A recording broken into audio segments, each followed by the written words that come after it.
Thank you very much, Amy Williamson, for your generous introduction. It is indeed a pleasure to appear at the nation's first archives to discuss Alabama's first Reconstruction Legislature. The traditional interpretation of Reconstruction holds that much waste and countless fraud characterized the period.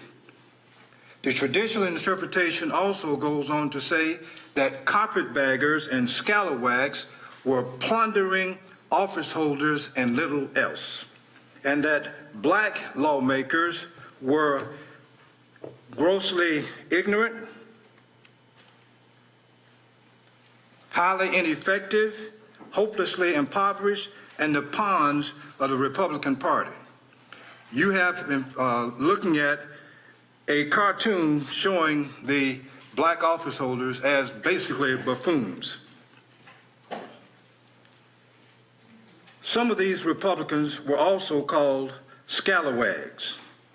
Black office holders were called a series of names that I won't dare mention this afternoon. Though largely debunked in academic circles, the traditional interpretation of one of the most progressive periods in United States history lives on in the larger society. An examination of Alabama's first Reconstruction Legislature provides a splendid opportunity to the period up close. My thesis today, the Republican Party set the standard for Reconstruction Alabama, enables me to take such a close-up view. In compliance with Major General George G. Meade's General Order Number 100 of July 9, 1868, as mandated by Congress, Alabama's governor-elect William H. Smith issued a proclamation on June 26 for the General Assembly to convene on July 13.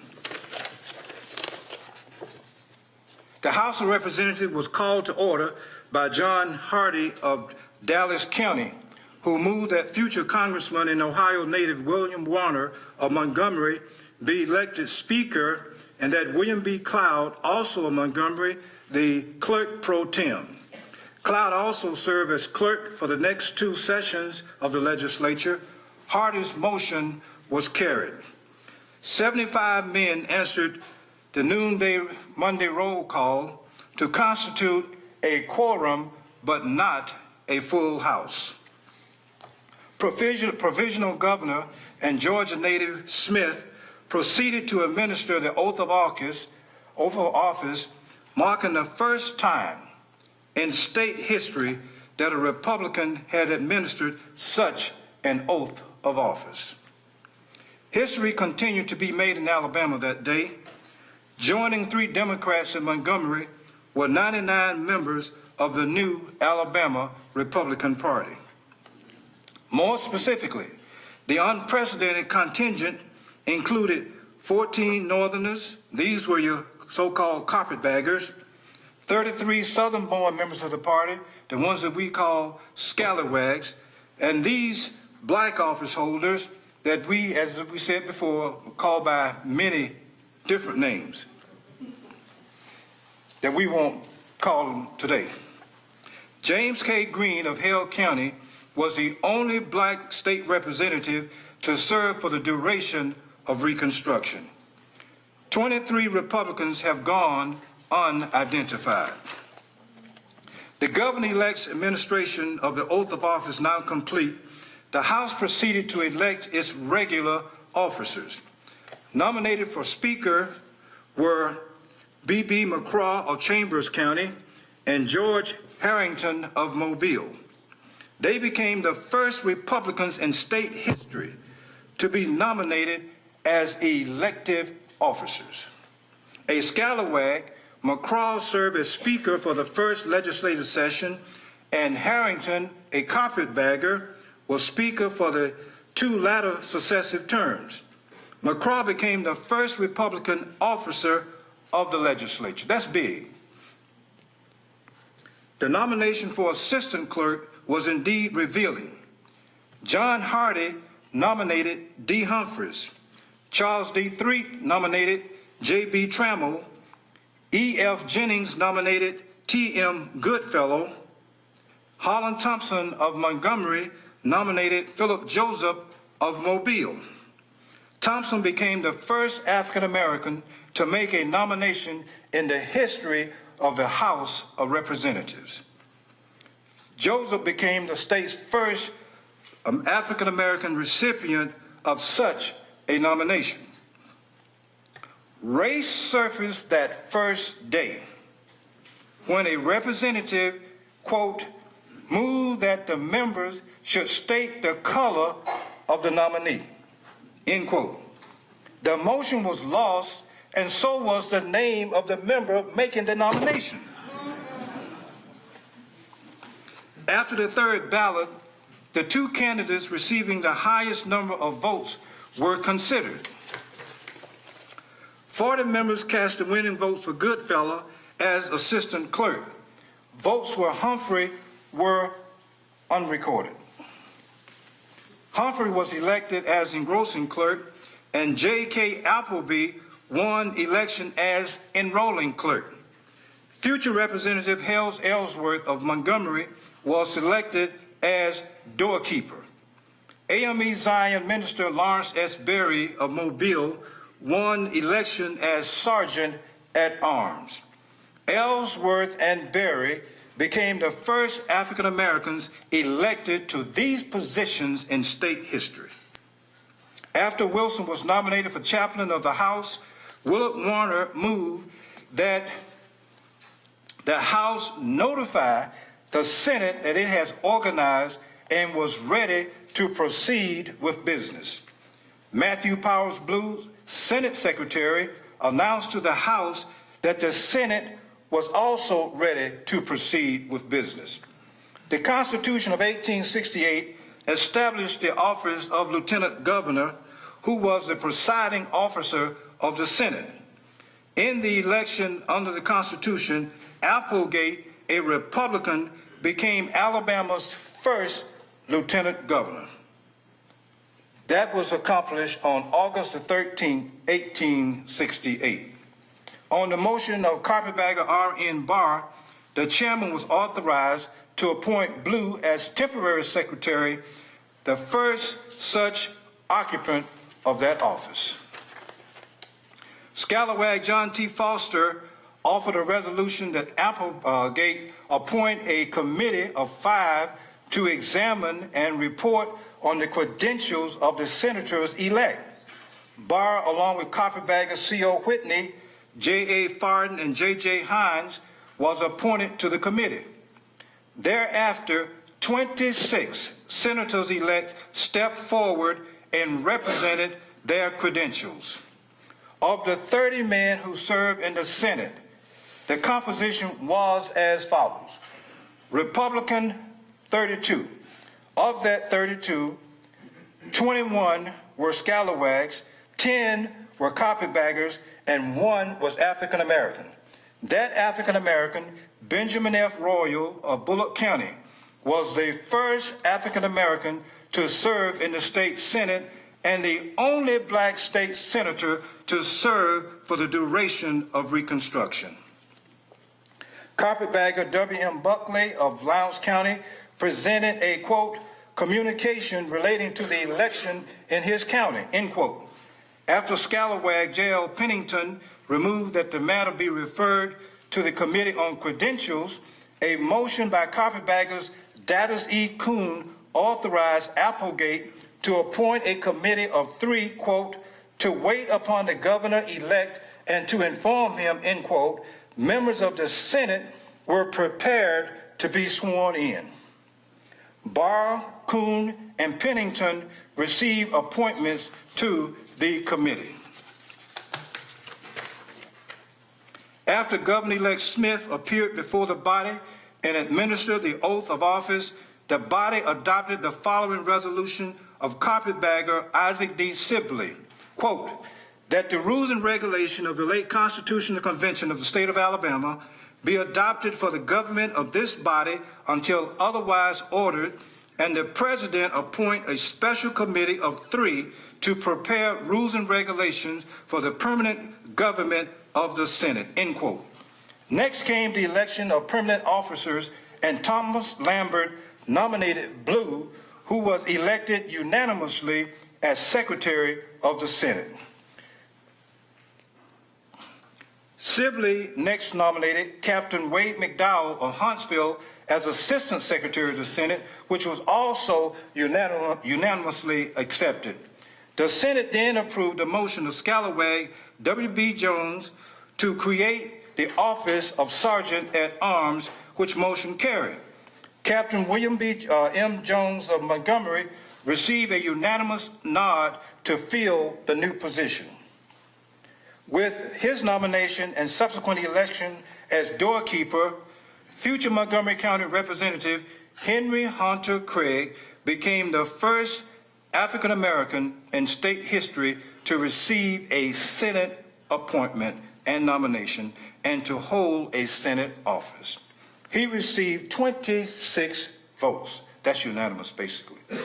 After a recess of 20 minutes, the Senate adopted Pennington's resolution that the body informed the House that it was ready to proceed with business.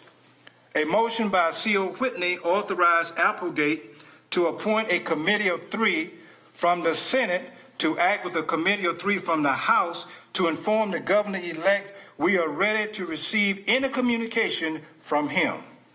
Through his private secretary, D.L. Dalton, Governor-elect Smith dispatched a certified copy of General Meade's Order Number 100 regarding the organization of the General Assembly and for the state of Alabama. In compliance with this order, Coons moved that each senator-elect rise and answer whether he, quote, be disfranchised from holding office under Section 3 of the 14th Amendment to the Constitution of the United States. Each of the 28 senators-elect in attendance rose and answered that he was not disfranchised. R.N. Barr introduced a joint resolution to ratify the 14th Amendment, which passed 26-0. The Senate next received a resolution from the House, which covered a joint resolution of the House ratifying Article 13 of the U.S. Constitution. Through Coons' motion, the joint resolution passed 27-0. Applegate then received a message from the House that it had originated and passed joint resolution to the Constitution of the United States. Through the motion of John T. Foster, the joint resolution passed 28-0. On the second day, Tuesday, July 14, at 11:30, the Senate reconvened in the hall of the House of Representatives for the inauguration of William Hughes Smith as the first governor, Republican governor, in fact, state of Alabama. This is William Hughes Smith. And ladies and gentlemen, I venture to say you can move across this state and almost nobody will recognize that photograph. A few minutes later, Smith appeared in the House of Representatives where Speaker B.B. McCraw administered the constitutional oath of office. William Hughes Smith. With the new head of state, the Senate adjourned to its chamber. Returning to the Senate after its adjournment, the Select Committee reported 21 standing committees. Benjamin F. Royal was named only to the Education Committee, becoming the first African American in state history to serve on a Senate committee. With the adoption of the 14th Amendment and the inauguration of the governor, the state was ready for business. One of the greatest concerns of the General Assembly focused on internal improvement, especially in the construction of roads and railroads. For all the vehemence directed toward Reconstruction, railroad financing demands a judicious examination of Democrats, Republicans, and Governor Smith, especially Governor Smith. The Alabama and Chattanooga railroads occupied center stage for any discussion of railroad construction in Reconstruction, Alabama. Smith relied on the Stanton brothers, Daniel and J.C., and especially J.C., to mitigate state indebtedness.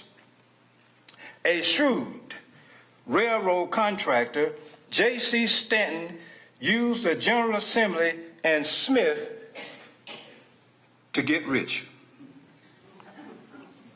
Through inducements called bribes, the New Hampshire-born financier J.C. Stanton persuaded the General Assembly to amend an 1867 law by increasing endorsement from $12,000 a mile to $16,000 in increments of 5-mile blocks after the completion of the first 20 miles. The railroad would traverse the state, the width of the state, from Chattanooga, Tennessee to Marion, Mississippi. Smith and the General Assembly believed Stanton's plans would reshape Alabama's fortune by attracting other northern capitalists and European investors. But Smith was only part of the problem. The problem with railroad construction was the state's policy of underwriting construction and subsequently granting funds to certain lines, usually on a second mortgage. Already at work in the name of railroad development was Smith's predecessors, Robert M. Patton, who was president of the Wills Valley Railroad and who was working feverishly to merge his railroad with the North, East, and Southwest Railroad. The legislature obliged on October 5, 1868, when it approved the merger of the two railroads to create the Alabama and Chattanooga Railroad. Incidentally, Stanton and some of his northern financial friends controlled the merged Wills Valley Railroad. How was Stanton able to achieve such phenomenal success in Alabama? Smith was asked by Stanton to call on his New York banker friend Henry Clue for a loan of $80,000 for the construction of the East Alabama and Cincinnati Railroad, a company Governor Smith had established earlier with 4 state senators and 2 representatives. Smith reported that the brothers had planned to lend him $100,000 as an alternative to selling bonds. An equal opportunity employer, Stanton reportedly bribed such scalawags as John Hardy and such black office holders as John Carraway and Jeremiah Harrison. He believed in equal opportunity. Few Alabamians complained, however, as they saw Irish, German, African Americans, and later Chinese workers toiling along the tracks and earning as much as $1.25 daily. Complaints surfaced years later as the plan unfolded. The Stanton brothers were expecting $4.8 million to offset the $6 million they would need to complete the road. And they planned to sell $2.8 million in second mortgage bonds. But the brothers forgot the bonds would sell under par or not at all.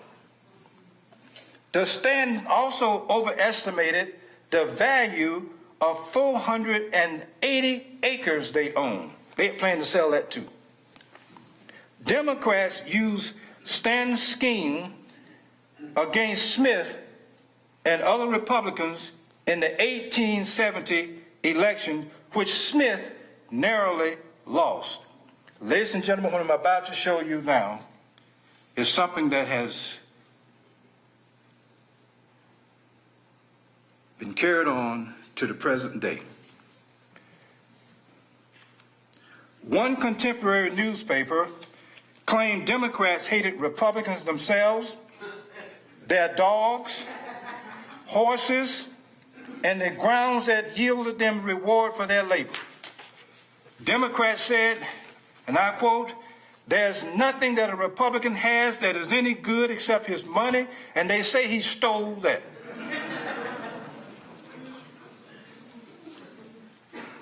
In his first inaugural address to the General Assembly on July 14, Smith noted, quote, "A sound and thorough common school system is not only the great want, but the only hope of the Commonwealth.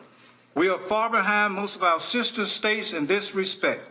37,600 of the adult male population of Alabama in 1860 could not read and write, and the colored people are still more deficient in education." End quote. Alabama schools operated under the direction of the new State Board of Education. For the first time in Alabama history, education was available to everyone, free of charge and regardless of race or gender. The General Assembly did its part in regulating school attendance and the school year, as reflected in the following acts. Article 3, to provide for county school organizations.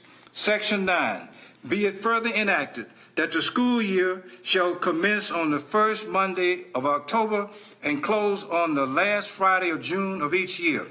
But the county superintendent shall have the power to limit the school year according to school funds apportioned to their respective counties. Approved August 5, 1868. But listen to this.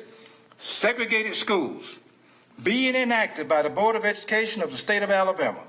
There is no case that in no case shall it be lawful to unite in one school both colored and white children unless it be by the unanimous consent of the parents and guardians of such children.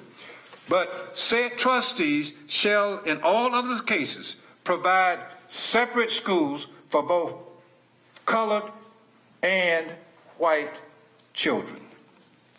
Approved August 11, 1868.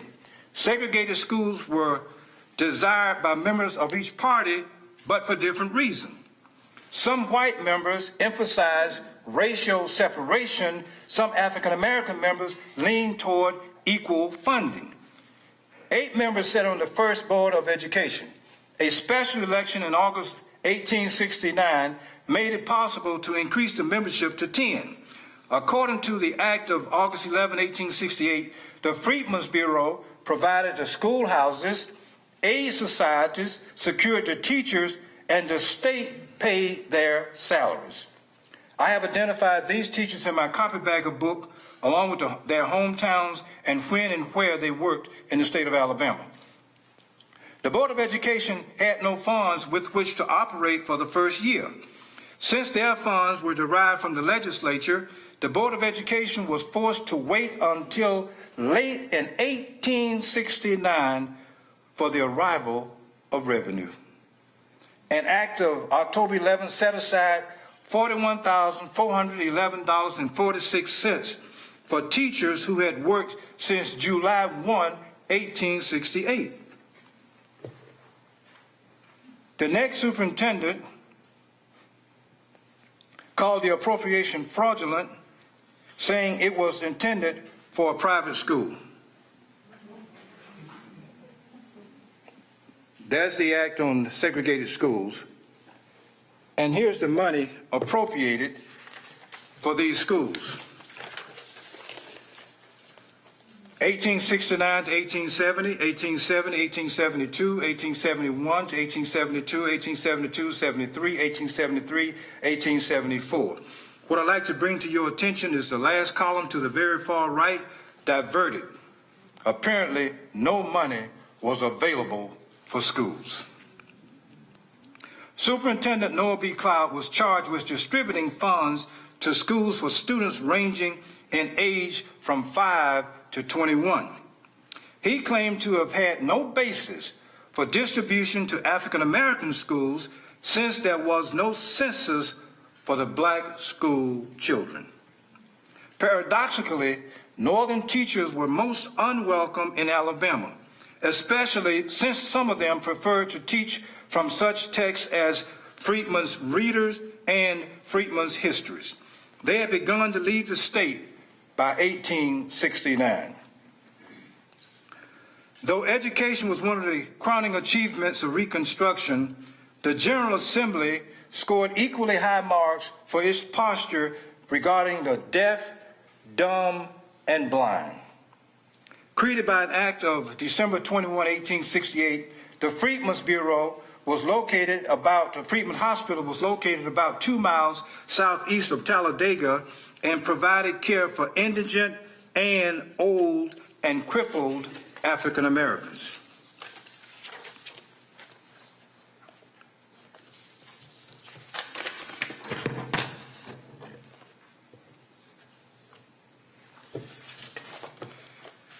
The operation was placed under the general direction of a board of trustee members, G.T. McAfee and George P. Plowman, but under the immediate supervision of Dr. Joseph Johnson, who doubled as superintendent of the Alabama Deaf and Dumb Asylum. Ensuring the facility operated with efficiency, the act allowed it $6,000 for 1869 and empowered the board to hire, quote, a medical superintendent and the necessary nurses and other attendants for such purposes and for feeding, clothing, purchasing, medicines, fuel, etc., end quote. The hospital was the successor to the Freedmen's Bureau, and its officials planned to use Bureau facilities near Talladega since the Bureau was scheduled to go out of business on January 1st, 1869. The Freedmen's Hospital would also inherit the Bureau's 60 patients. On November 20th, 1869, in response to a joint resolution adopted the previous day and nearly 1 year after the creation of the hospital, a class of the deaf, dumb, and blind appeared on the floor of the House and in the presence of the governor, General Assembly, and the Board of Education. First, a class of deaf mutes was examined by the House, and second, a class of the blind was examined. As the students retired, one might have assumed that Montgomery was about to be called the capital of compassion.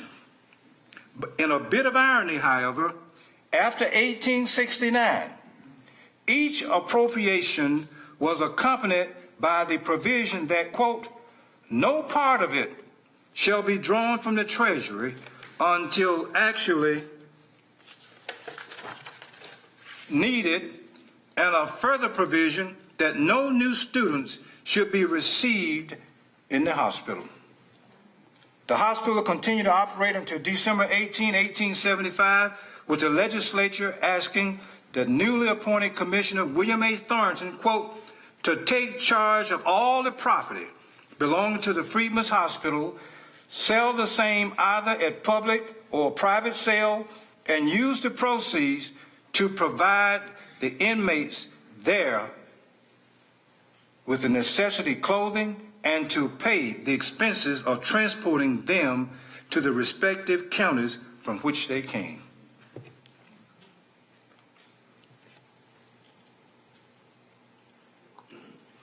You can see how the expenditures for the Freedmen's Hospital declined over the years.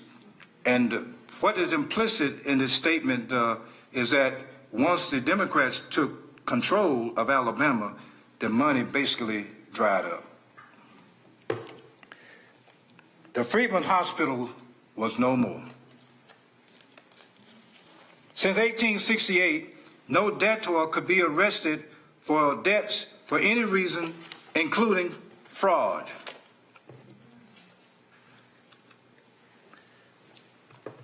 Beginning with the Constitution of 1868, no imprisonment for debt. The Constitution of 1875, no imprisonment for debt.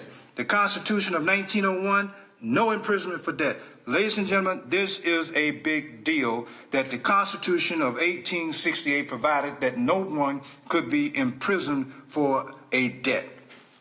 Let's show you how important that is. Before 1807, no relief from imprisonment for debt except death or the will of the prosecuting creditor. That's the only way you didn't go to prison.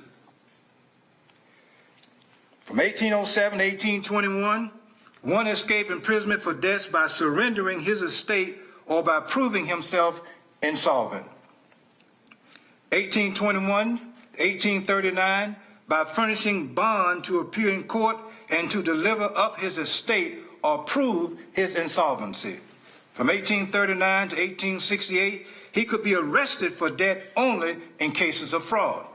So you can see the provision that the Constitution provided beginning in 1868 was a major achievement for those persons who might find themselves about to go to prison for a debt.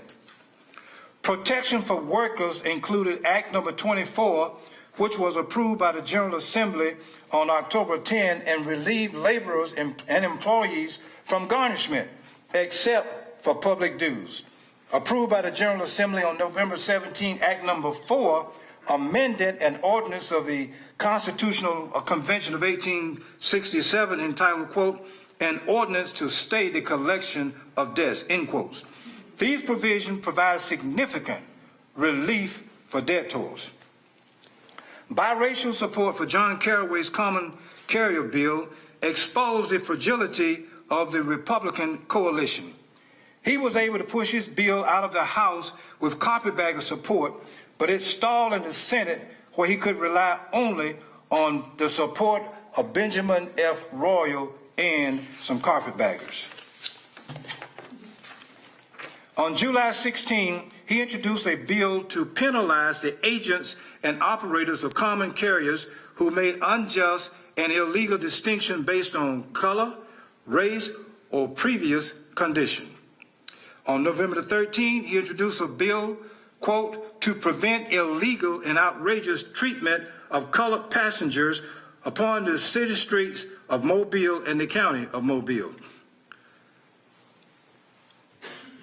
only to have it receive an adverse report 11 days later on November 24th. Carraway's bill no doubt reflected two incidents that had occurred in Mobile in 1867. In one instance, a white woman and her black servant boarded a local streetcar, and the servant accompanied her employer to the wrong end of the streetcar. The conductor asked the black servant to take a seat in her proper place. What might have happened had this black servant refused to give up her seat? Also in 1867, Lawrence S. Berry protested his rejection from a Davis Avenue streetcar. The rail company asserted that their interests and the prejudices of the people demanded that African Americans ride on the outside of the streetcar and whites ride on the inside of the streetcar. The emphasis was to oppose exclusion, but not to demand integration. Imagine how the history of the state might have changed forever if the legislature had taken a stance on common carriers without regard to race or distinction as early as 1868.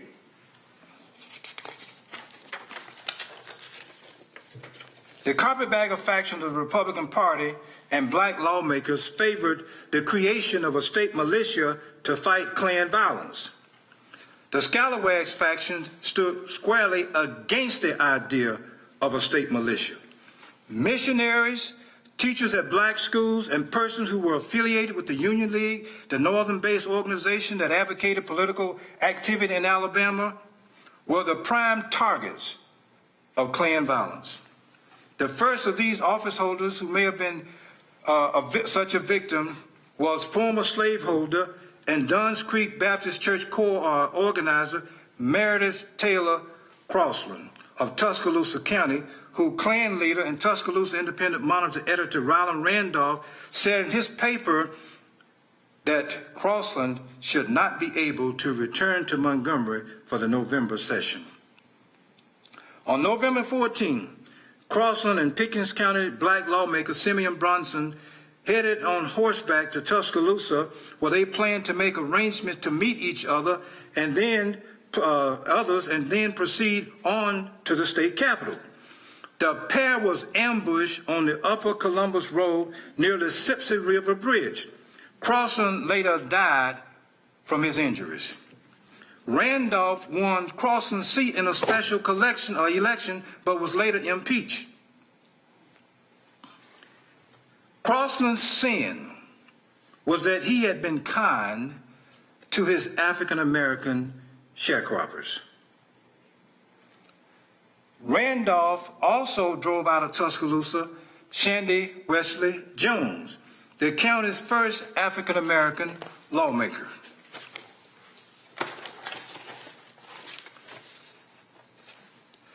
Jones' crime was that he was a highly successful barber.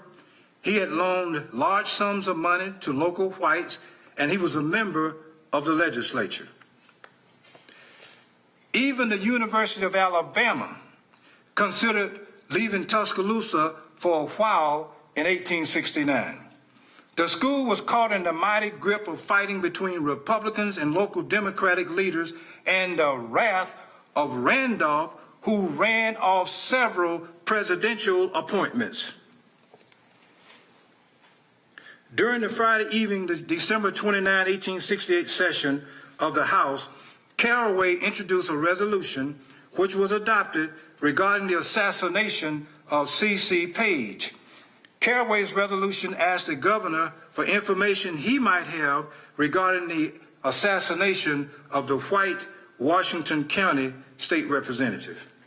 Strangely, nothing was done about the assassination. In Tuskegee, James H. Alston relied on his work with the Union League to advance to the legislature, which did not sit well with area Democrats who had offered him $3,000 to campaign for the Democrats. Democratic Klan members visited his home one night and told him that if he wished to leave, he must leave Tuskegee. Alston fled to Montgomery, but Democratic opposition ensured that he was not elected or re-elected in 1870. Black State Representative George Houston of Sumter County was shot for his Union League affiliation. He said whites wanted him to deny his affiliation with the Union League. Houston was wounded in the thigh during the summer of 1869 when a terrorist band fired into his home. He fired back, but later fled to safety in Montgomery.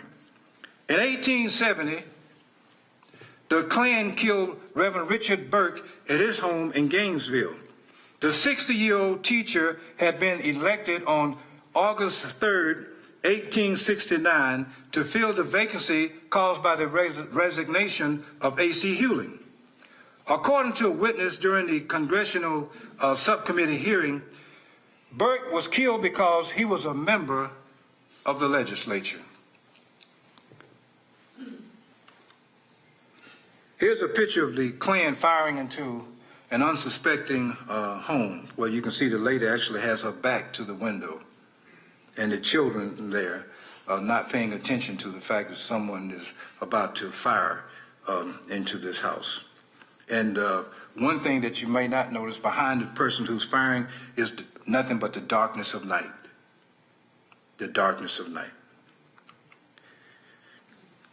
This is one of Ryland Randolph's cartoons, and you can see the KKK there, and you can see Ohio for all carpetbaggers. And one person pointed out that there was a rope, a room for a rope on that tree for Shandy Wesley Jones also.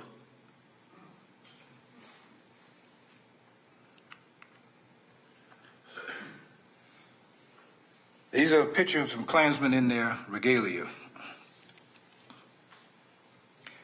Claiming 12,000 members in Alabama alone, The Klan was the military arm of the Democratic Party, and party members refused to denounce the terrorist band. The Klan was embraced by most Southern whites, including ministers and newspaper editors. Governor Smith strongly opposed calling out the militia to fight Klan violence. In fact, Alabama law provided the militia could be called out solely in cases of invasion or rebellion. And even then, the authority to do so rested solely with the legislature. The legislature did, in fact, later authorize Smith to organize a militia. He refused to do so, saying that such action would alienate native Alabamians. He also noted the paucity of white Republicans and said this would result in having a militia that was predominantly African American. So he didn't call out the militia. The legislature made 3 notable attempts to stem Klan violence. On November 14th, a joint resolution authorized the Joint Committee, quote, to investigate the recent alleged outrages perpetrated upon members of this legislature and other good law and abiding citizens of this state, and to report by bill or otherwise at the earliest possible date what measures may be necessary for the vindication of the law and the future powers of the state, end quote. A second act, quote, for the suppression of secret organizations of men disguising themselves for the purpose of committing crimes and outrages, quote, was passed on December 26. This act imposed a fine of $1,000 on anyone who was away from home day or night and was seen wearing a mask or was disguised in a costume. The accused also faced imprisonment in the county jail for not less than 6 months, no more than 1 year. The sentence, however, was at the discretion of the trial court. Any magistrate or sheriff who refused or neglected to enforce the provision of this act faced a fine of $500 and possible forfeiture of office. On December 28, a third measure, quote, to suppress murders, lynching, and assault and battery was enacted. Under this act, any spouse or next of kin who was killed by a mob or by disguised men could recover $5,000 from the county in which the murder occurred. The law also levied a fine against any officer who refused to carry out his duty. This act was almost comical. The person who opposed it said that what stopped a widower from saying that their spouse was killed at the hands of the Klan and recovering $5,000. The hotly contested bill passed quickly. Klan activities continued in Alabama until Congress took action through the military and the passage of Congressional Ku Klux laws. On November 16, 1869, Governor Smith acknowledged to the Senate, quote, I have received from the State Department at Washington a duly authenticated copy of Joint Resolution of Congress proposing a 15th Amendment to the Constitution of the United States. The proposed amendment meets my approbation. With the approval of my position in regard to it, I submit herewith a correct copy of said resolution, end quote. His objection was overridden later that day as Alabama became one of 26 states to ratify the 15th Amendment. News of ratification of the amendment on March 30, 1870 was met with jubilation. Some abolitionist groups disbanded, and some who fought for its passage assumed that black rights were now secure. Even President Ulysses S. Grant said the process, quote, constitutes the most important event that has occurred since the nation came to life, end quote. Little did these contemporaries realize the battle for voting had only just begun. The legislature also legalized black marriages and outlined rights and immunities for children born to these marriages.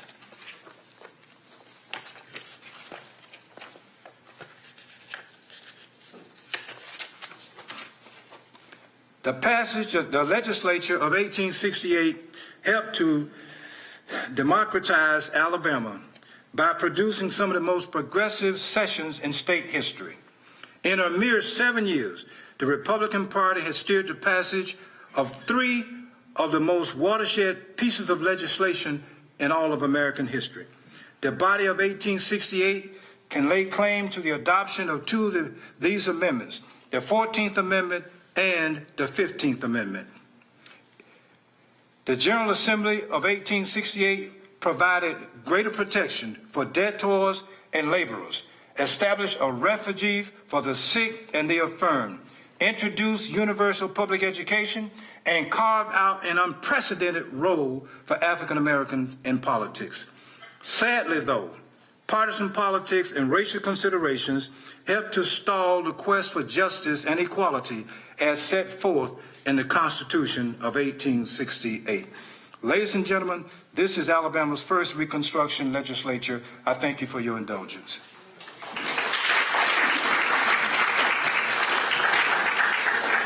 Thank you so much, Dr. Bailey. Everybody, give him another round of applause because he did such a great job today.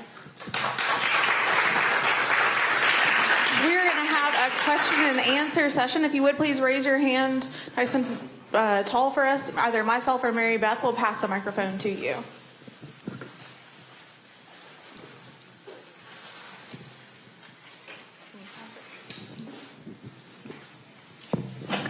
Dr. Bailey, having served 97 sessions with the legislature, I'm glad you told me which group you were talking about, because with a few exceptions, a whole lot hasn't changed. Thank you. Dr. Bailey. Yes, sir. Would you remind, I probably missed something, but why did the governor have to stand for re-election in 1870? Smith.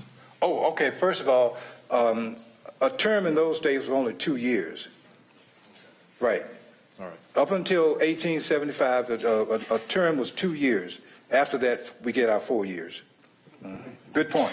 In fact, sometimes when I see a person listing the term for an office holder during Reconstruction, that person assumes that the term was 4 years, but it was 2 years. Yes, Dr. Bailey, thank you. And first question is, he was on the Education Commission, Royal. Did he have to be a landowner back then to be on the legislation? And number 2 is, since he was on the Education Commission, was that just a joke? Was he able to do anything for the education, or they were whitewashing that too? Okay, first of all, I'm glad you asked that question. There was no qualification for service on the Education Committee, whether the person had to own land or whatever the case may be. But it just so happened that one of the reasons I preface all of the comments I said about black officers being poor, etc., in 1870, Benjamin F. Royal owned $6,600 in real property. 1870. So he was anything but poor. The richest African American of the period was in the House of Representatives, and that was Nathan H. Brewington of Lowndes County, whose real property standing was about $30,000, 1870. Yes, ma'am. Go ahead. There's a question right there. You with the microphone, please. Yeah, great. Oh, you don't. Oh, that's great. I had 2 questions. One, what is the time period that you consider is Reconstruction? And the second one is, from 1865, from the time the war ended until the legislature met, what was the process going on in Alabama those 3 years? Was it just wild, wild west? Ma'am, for the first 50 days after the close of the Civil War, Alabama was without any kind of civil government. 50 days, and you did have your wild, wild west for those 50 days. After that, we had presidential Reconstruction, and that's when we get Lewis Parson appointed by President Johnson to serve as governor of the state, and then we get the states being divided into 5 military districts with the Reconstruction Acts of 1867 and Robert M. Patton of Lauderdale County becoming the governor at that time, but still it was under military control. But see, what actually had to happen is that, first of all, the state had to adopt the 13th Amendment, which Alabama did in December 1865. Then Alabama had to adopt the 14th Amendment, and apparently someone in Alabama assumed that if the Congress would not take seriously the state's reluctance to adopt the 14th Amendment. And that's why it was the legislature of 1868 instead of the legislature during the term of Robert M. Patton that actually adopted the 14th Amendment. So from 1865 to 1866, first of all, first 50 days, lawlessness in Alabama, and then presidential reconstruction, then in March 1867 to July 1868, congressional reconstruction. Thank you, Dr. Bailey. I appreciate your work on this interesting topic. You gave us illustrations of the public transportation situation and what the legislature was and wasn't doing on that. Can you give us any illustrations, or are there any debates where some of the black legislators tried to advocate for equality in those areas, and what the success of those potential pieces of legislation were? First of all, let me say this. All of the black office holders did not support John Carraway with his common carrier bills. What actually happened with his common carrier bills, that resulted in the Civil Rights Act of 1875. Blacks being allowed to serve on juries as one of his bills, and to be able to have equal access to common carriers. But when Reconstruction ended, no one paid any attention to the Civil Rights Act of 1875 or even the 15th Amendment, the 14th Amendment, any of those pieces of legislation. And that's why it was left to subsequent legislators to do what didn't happen during Reconstruction. And at the same time, one of the reasons, the biggest reason that we had the Constitution of 1901 was to undo everything that the Constitution of 1875 did not do from the Constitution of 1868.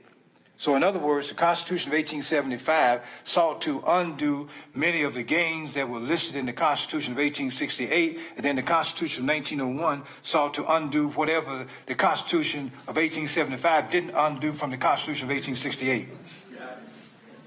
So, yes, the biggest in the nation, the largest in the nation. Yes, sir.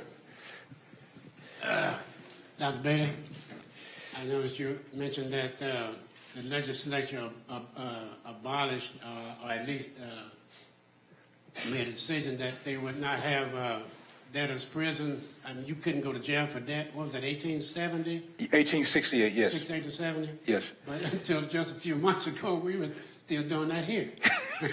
Are you aware? Yes, I am. And the thing is that it's amazing that we would have laws on the books and someone is unaware of the laws. And I think you notice that the judge who did that, how that judge was reprimanded for telling a person you can serve some jail time if you can't pay this, do whatever the judge wanted him to do. You can turn the law is clear. You cannot be in prison for any reason regarding a debt, including fraud. The law is clear. One more question. We have one more question. No. The biggest problem we're facing across the street now is funding prisons got built bigger. What's changed? That's what I'm trying to say. Yes, that's true. We're 100 years whatever. That's true. That's very true. All right. Thank you all for coming. Dr. Bailey will be selling books and autographing them in the main lobby